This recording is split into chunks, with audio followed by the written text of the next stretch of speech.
they've really shown penchant for coming back at their pressure pack situation. So it's not going to be a far-fetched idea. They can turn this thing around down 2-0 because that's exactly what they did against Bangko. And there are Bangko players standing around here watching the game, so they can tell Creamline, don't feel too comfortable. Yes, and I think Coach Tai knows that. We look at our set 2 statistics on your screens right now. Cool smashers with 15 hits, 15 attacks as opposed to only 7 from the Lady Eagles. And yun talaga, it really spells a lot of difference in terms of aggressiveness. So, Lady Eagles, they were not able to receive properly. Eliza had 4 service aces for her team right there. So that's one thing that they need to adjust. If there's one thing that they should adjust as of this moment in set number 3, is to be able to receive better. Speaking of receiving, ang ganda naman ng reception. Kyla Atienza, Melissa Gohing, and the others. David Dix, Eliza, Gemma Gananza as well. So it's been all-around team effort. Much more of the same for Creamline. I'm looking straight at Coach Tai Budit, dancing and pumping his fist. Talaga namang mahahawa ka sa energy ng coach mo. Hindi na nga, nakatakbo yung shirt niya ni Coach Tai. So, happy-happy, natanggal na. That's outside, the serve by Morado. So we're tied at 1-1 here in set number 3. But what's the number one thing for you, Chad, that Ateneo has to fix here? I mean, we all talked about reception. But if there's one other thing that they can really turn around para mag-improve yung kanilang performance, what is it? I think they just really need to be a little bit more aggressive, no? They're super hesitant. They're making a lot of errors because of this stiffness as well. So, loosen up and be more aggressive. That's it. It's really mental for them right now. Of course, they know how strong and they know how dominant Creamline is. So, they can't let that get into them. They can't let that get into their heads. They need to talagang be better. Are they shell-shocked right now? I mean, they met in the elimination. Tinalo nga nila ang Creamline in 5 sets in the second meeting, although they lost the first. But is it because it's the finals? There are a lot of people. It's game number 1. Sinabi nga ni Coach Oliver sa kanila, I think he reminded them very well. He was very vocal in saying, now let's not think of this as the finals. Is that why you guys are so stiff? We have to think of this as an exhibition. Because he knows for a fact that his squad plays better when they play loose, diba? They relax, ganyan. So we can't let the external pressure get to them talaga. One of the tactics of Coach Oliver Almagro has been swapping Dina Wong with Jaja Maraginot. Let's see, Maraginot right now on the floor, number 6. Kung magbabago yung tignan ng laro nitong Ateneo Motolite. Let's go to Denise inside courtside. Nakikita naman natin na Coach O can be pretty hard on Dina Wong, pero for those of you who didn't know, it was because Coach O knows the potential and kakayahan ni Dina dahil siya nakadiscover sa kanya sa high school back in Cebu. And also, Dina appreciates this Coach O dahil sabi nga niya, the coach really pushes her towards her limit. And she also always goes out of her comfort zone na talagang kakailanganin niya in her game against Creamline ngayong gabi. Balik sa inyo, Eric and Charo. Alright, maraming salamat, Denise. Right now, Dina Wong on the bench. Great service. Ace. Wala kay Madayag, punta kay Eliza Valdez. And again, they're targeting Eliza. Kumabaw scores. 5-3.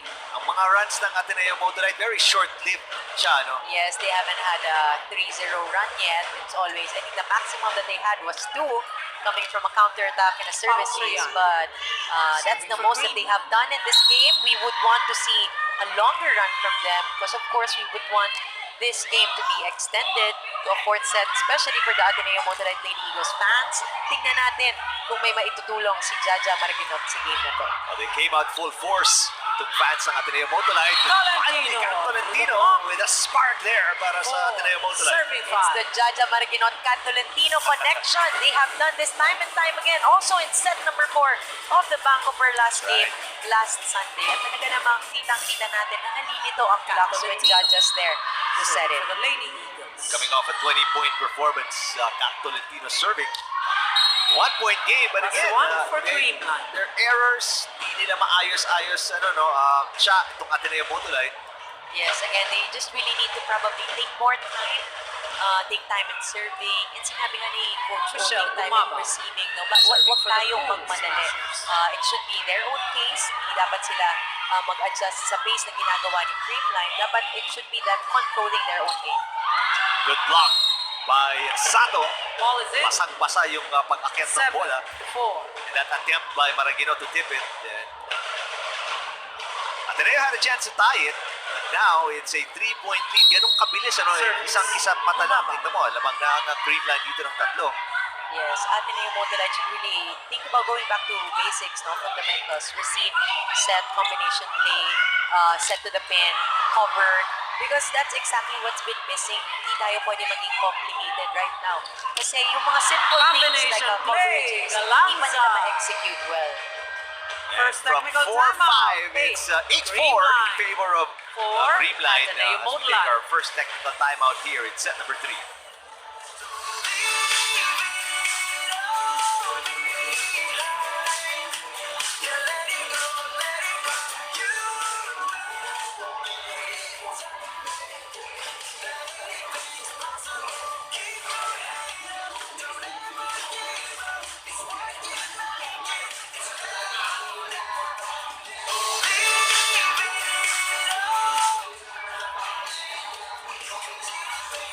Here's our Banco save of the day by Samonte. But it led straight away to a combination play. Finished off by Galanza in favor of Creamline Cool Smashers. And lamang sila dito 8-4, set number 3. As you take a look at the fans of Ateneo Motolite on their seats. Kasi hindi sila makapag-celebrate dito. Yes, tingnan naman natin sa kabilang side ang fans ng Creamline Cool Smashers. Oo, katabi lang. Sumiselfie-selfie at sumasayaw-sayaw sa good vibes nila. There's Michelle Gumabaw, who's in the second set really And the first allowed Eliza to technical relax a time. little bit. She's Serving took for the bulk of Creamline, the scoring number para sa 7, Cool Smashers. Michelle Gumabaw.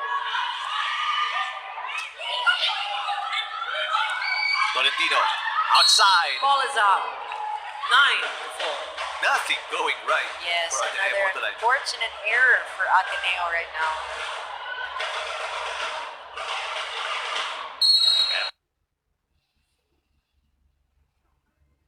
Sa receives nila.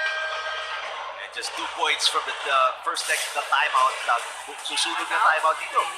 Coach Oliver Almagro is again, Creamline Cool Smashers getting anything they want here in set 3. Come on, girls. We're thirsty because you're not following the instructions. I keep on telling you since the first set kung anong gagawin, pero you're not following it eh. Diba? You just follow yung ano sinasabi mo na instruction, then let's take it from there. Now, you're doing what you want eh. Please, remove the individuality. Think of ano kailangan natin gawin.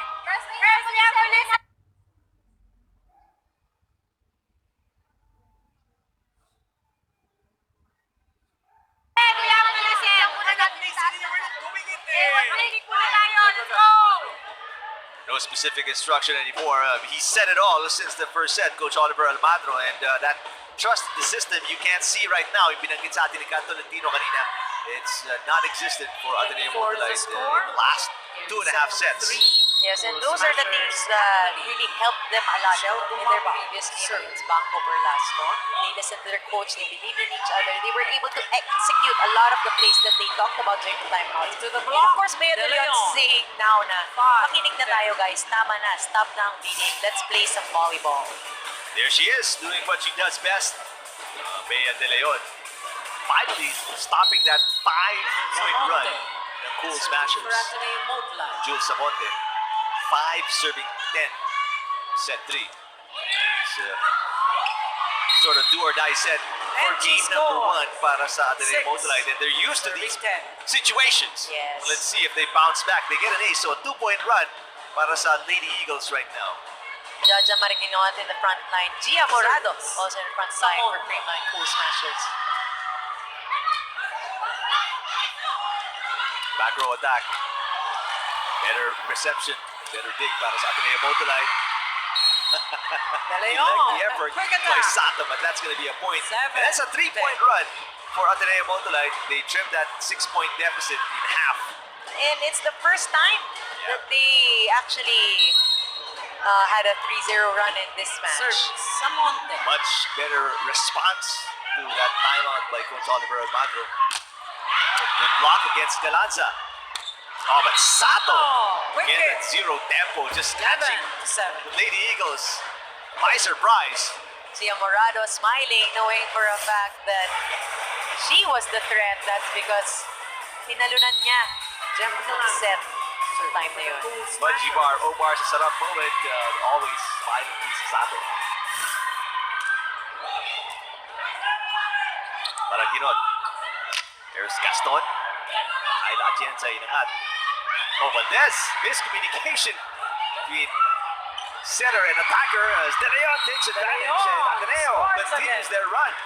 Hey, Ateneo has been giving balls to Jaja, and Jaja has been delivering or distributing the balls very, very well, finding the captain, Bea De Leon. Bea, of course, we know how aggressive she is. We know how much fire she has inside of her. No? Captain Bea De This is Leon. a 4-1 run pabor sa Ateneo Motolite. 8 serving 11. Adi Madayag in front along with Pongay Gaston. Let's see what Ateneo will do here. Oh, wow! Scores an 5-1 ace. run for the 9-11. Eagles. And take a look at the fans. Kanina pa natin binabanggit Yes. siya. No, nakaupo yung mga yan. Ngayon, they have reason to stand and cheer. Leading scorers for this game so far, Eliza Valdez, of course, with 11 points. Gemma Galanza with 9 points. On the other side of the court, Madi Madayag with 6 points. And Bea De Leon with her 7th point sa ace na yun. Sato, though, right on the line. with an answer. They need to be able to 12-9. adjust in blocking Risa Sato. We already know, and coach has already told them, that Risa Sato hit zero tempo, no? So hindi ka Risa dapat Sato. nag-hintay sa kanya. So dapat pinapayungan mo.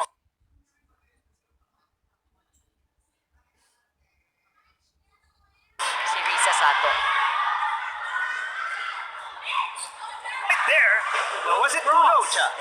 I think there was some sort of miscommunication with Maddie and Jaja. Jaja, it was a zero tempo ball. Maddie was a little bit towards the left side. Medyo hindi lang sila siguro nagkaintindihan. But Service. it's so far better than the Yeah. first set and the second set. We're seeing more rallies in this set, Eric. A good effort by Madayag. Wait a minute. Lifting ba? Oh, lifting. Itatawag kay Pao Soriano. Held ball. Called on Soriano.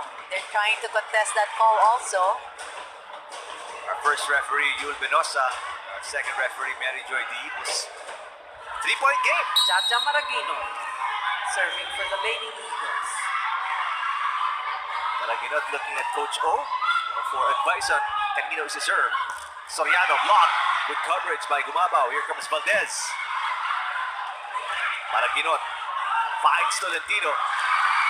Tolentino off the Now hand you of can hear the Soriano. Ateneo Motolite Now you fans. can hear the 13. crowd. As a Hype hit- beast has awoken Exactly. already. And yung katabi nila ng mga naka-pink, naman hot pink. Sorry. Oh. Nakaupo lang, tahimik. Service. Maragino. Mukhang unti-unting nabubuhay ang side ng Ateneo Motolite Lady Eagles. Valdez against three Valdez blockers, still finds the scores. spot. 14-11. But like what you mentioned, Cha, no? At least Ateneo seems to have awoken. These Lady Eagles seem to be finding their groove. They may not be 100%, but they're getting there. They are, and sinasabi nga ni Coach O, kung hindi man natin sila malampasan agad, subukan natin dumikit. Because we never know what will happen. Yun lang naman ang gusto ni Coach O. Gaston, But again, well these read things, sa by basics, Valdez. no? Coverage, 15 number 1. I mean, to 11. Michelle Gumabaw is there, Pao Soriano is there, Eliza Valdez is there in the front line. You have to be aggressive enough. You have to be mindful enough to cover. Service. Morado. They're trying to take it one at a time. Itong Ateneo Motolite. See if their defense gets a little stronger. Oh, but That's an just ace. as I say that, Taking the parents of Second technical Gia Morado. timeout. 16. they're very happy. Creamline. Their daughter gets an ace here. 11. 16-11. Ateneo Motolite. Talaan naman ang Creamline kontra Ateneo Motolite. Set number 3.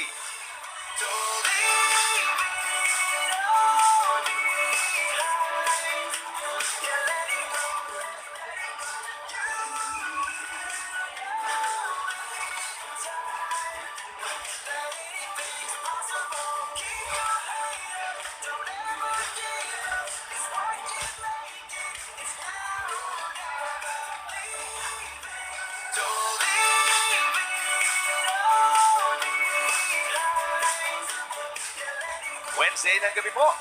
First day ng ating finals in this best of three sa pagitan ng Creamline Pool Smashers, the number 1 seeds against the number 3 seeds, Ateneo Motolite Lady Eagles. And so far, only one team has showed up, so to speak. Yes. Creamline in control. We are in between. On our left is the Ateneo Motolite Lady Eagles. On our right naman, the Creamline Pool Smashers.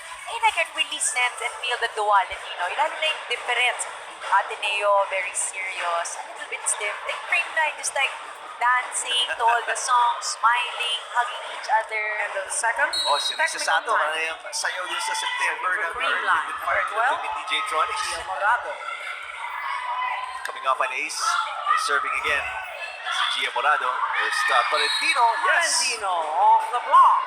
That Tolentino, Well, we've the spoken about this 16. earlier, being very comfortable, of course, on the left side of the court as she scores another point for the Ateneo Motolite Lady Eagles. Ponggay Gaston. So far, we've seen For Ateneo Lea De Leon score, Mati Madayag score, Tolentino, but it hasn't been in bunches that we were used to seeing them, and they can't seem to stop anyone 17, from 12. Creamline Cool Smashers.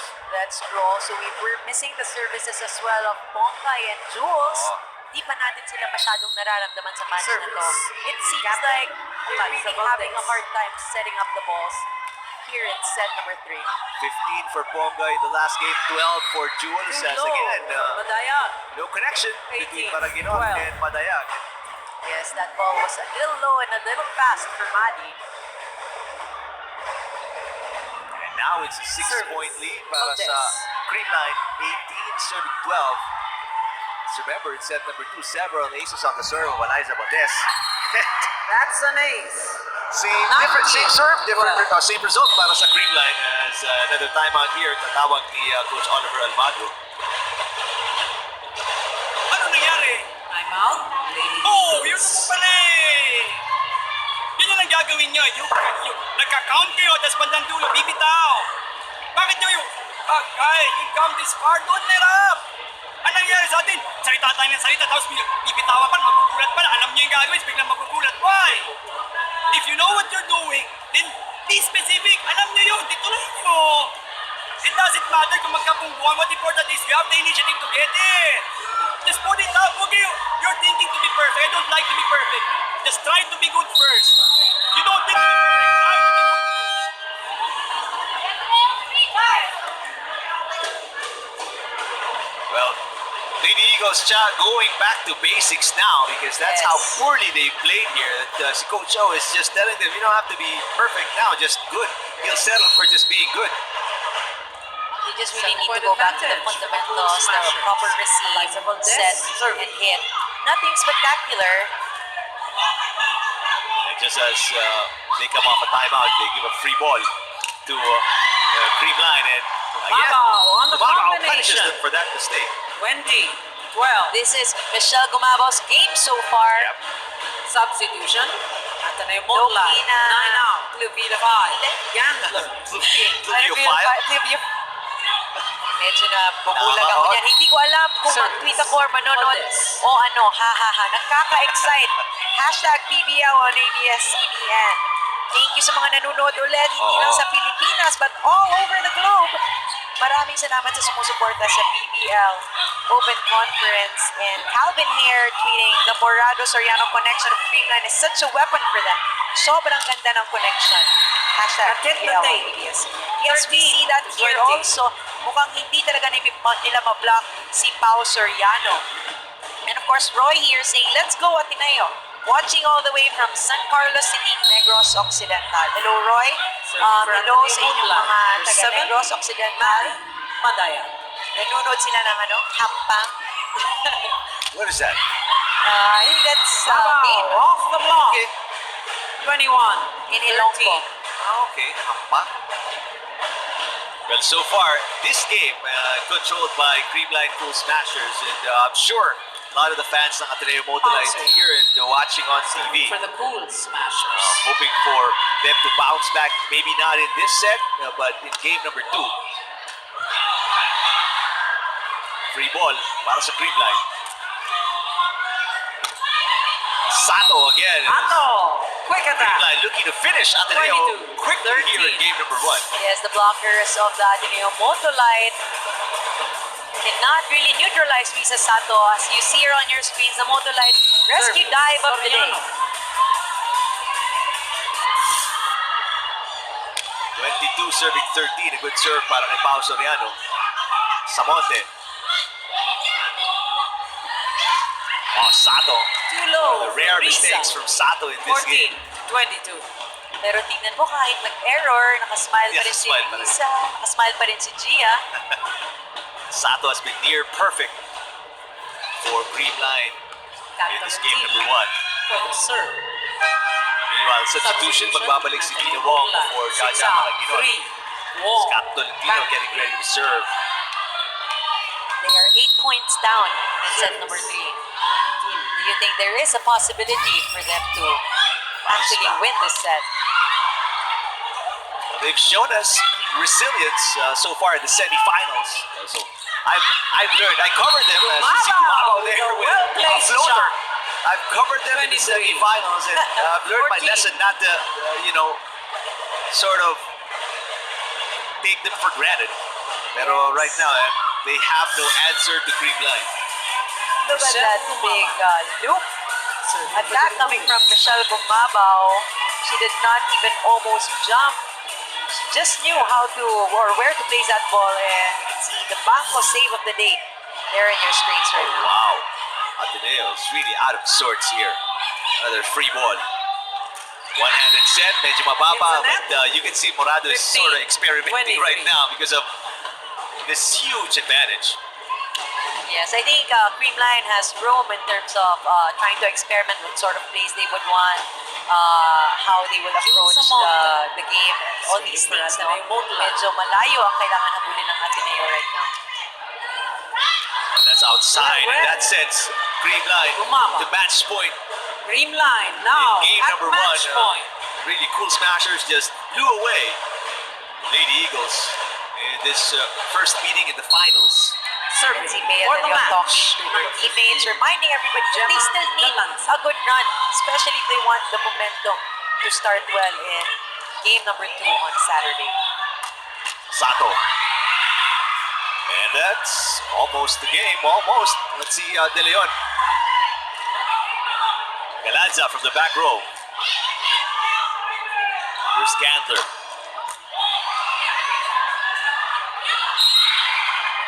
Not And touch. that's De the Leon. very anticlimactic Creamline takes ending a set here. of the It match. was a long rally. 5 to 15. You are right. It's quite anticlimactic and an unfortunate game for our Ateneo Motolite Lady Eagles. It's something that we did not expect, Eric. We expected them to be a little more loose, no? To have fun a little bit and to actually enjoy today's game. Especially after the way they won in that, the 3-game semifinals against Bangko Perla Spikers. You'd think they'd have momentum coming into game number 1 against Creamline, a team that swept Petrogas, but they had a few days of rest, so could have rusted, could have relaxed a little bit, but not the case as Creamline Cool Smashers came out strong, and Ateneo Motolite just didn't seem prepared.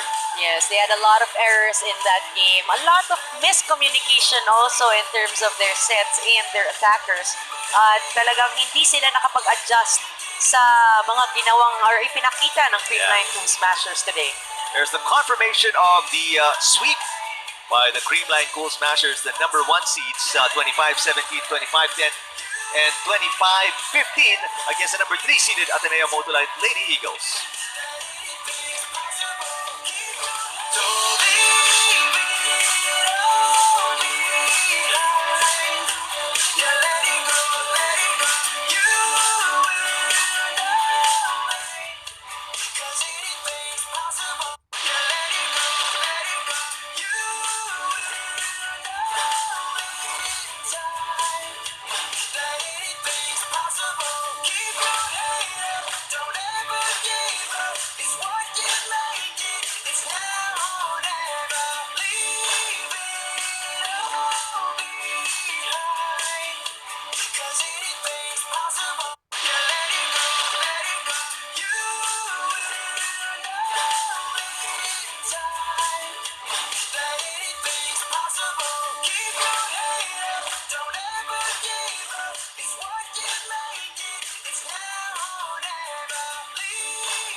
Back here with us, Philoy Flying V Center sa San Juan sa pagtatapos ng game number 1. A very quick match sa pagitan ng number 1 seeds Creamline Cool Smashers and the number 3 seeds Ateneo Motolite Lady Eagles, and it was a very quick sweep ng Ateneo Motolite by Creamline. Eric Ivan with Chuck Soriano. And Chuck, in a nutshell, para sa mga manonood, can you give us an idea of what happened in that game? I think it was also unfortunate on the side of the Ateneo Motolite Lady Eagles. No, they were a little bit stiff in this game. They made a lot of errors, and we did not see the games or the plays that they did in the semifinal series. A lot of reception errors coming from their team. No, so again, this is still game number 1. There's still a lot of time to adjust for game number 2. Tingnan natin kung anong mga gagawin nila para makapag-adjust, because this game is definitely not the Ateneo Motolite Lady Eagles that we know. Well, our best player right now kasama ni Denise Dinsay. Denise? Congrats, Michelle. And I wanted to ask, 3 straight sets, how did you manage to contain the strong offense of the Ateneo Motolite squad?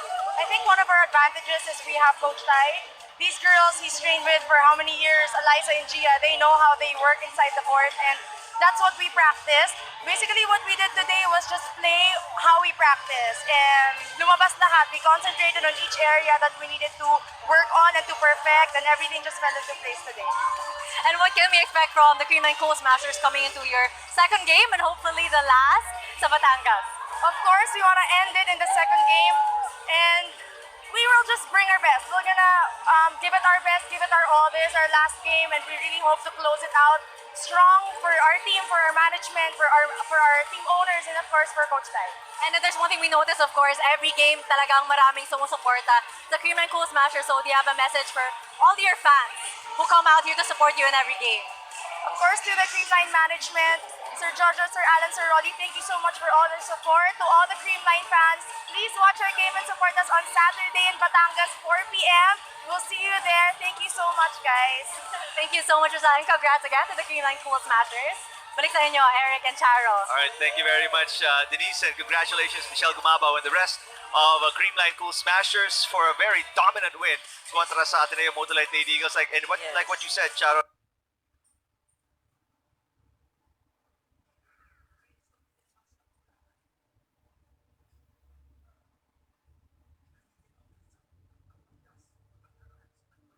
That's not the Ateneo Motolite we saw in the semifinals against Bangko Perlas. That's true. We expected a lot more from them. We did not see their blocking prowess in this game, and that's something that's brought them to 5th setters, to 4th setters, and to wins actually in the eliminations and of course the semifinal series. One thing also that we missed is the reception. We've talked about the difference or the disparity between the reception efficiency of Ateneo in the eliminations, which is at about 28-29%. But coming into the game 3 of the Bangko Perlas Ateneo game, it was at the high at 51% efficiency rate. So I think that's something that they need to work on. Back to the drawing board with Ateneo, they need to really work on the hard serves of Creamline, because Creamline will really maximize on the weakness of the Ateneo. And tingnan natin kung makapag-adjust sila for game number 2. So we're taking the finals on tour. So to speak, sa Sabado po, nasa Batangas City tayo, Batangas City Coliseum to be exact, for the battle for 3rd place sa pagitan ng Petrogas Angels and Bangko Perlas Spikers. Bangko try to finish off Ateneo Motolite against in that game. If they can't sweep it, that's going to be live on SNA and also on Liga. Yes, exciting matchups again for Game 2 of the final series of the Premier Volleyball League Open Conference. Sumuporta po kayo at manood po kayo sa Batangas this Saturday. Alright, maraming salamat po sa ating director si Al Neri for joining partner Charo Soriano. Always a pleasure. I'm Eric Ivan. Thank you for watching. And we'll see you game number 2 in Batangas City. This is the finals of the PVL Open Conference. It's sa inyo ng ABS-CBN Sports.